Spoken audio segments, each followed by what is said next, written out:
Mixed by Nephi Music present. हम लड़की होई बंगाली छला सुना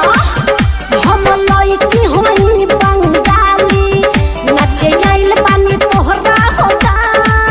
बोला के हो मारे वाला बाटे आज हमरा पर भरपूर ता चढ़ल बा जवानी हमर चिकन मसाला चढ़ल बा जवानी हमर चिकन मसाला हम खोजिल माल बतिया इसको पीछे वाला 200 रुपया बोलो आगे वाला 20 रुपया आज ही बुझा था Mixed by Nephi Music present.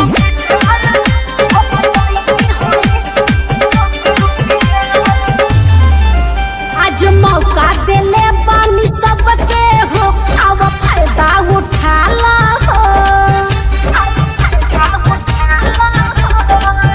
हमरा कोनो से अपना तन के तू 2 मिनट जुड़ा ला हो मत सोचो बेचारा ए भाई अब तुम मजा माला हो सबका से कही हम सही सही बात सबका से कही हम रही रही बात नहीं सुने लगे हूँ बतिया 10 रुपया में दबा बतिया 20 रुपया में चुमा चाटिया ना मनवा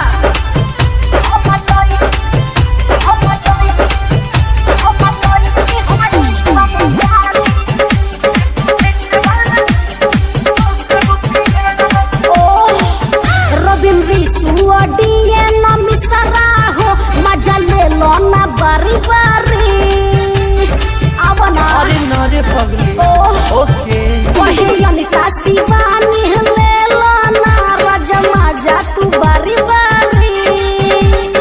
देखेला बुढ़वा ए भाई नजर फारी फारी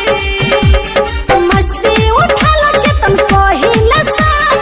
मस्ती तू ले ला दीपक कहिले साथ आज दिल मैंने तुझको दिया समझा बेली 200 रुपया ए पगले कलकत्ता बेली 20 रुपया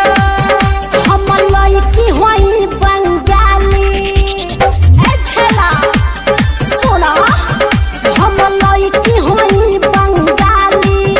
नचे आइल पानी तोहरा होता बोला के हो मारे वाला बाटे आज हमरा पर भरपूर ता चढ़ल बा जवानी हमर चिकन मसाला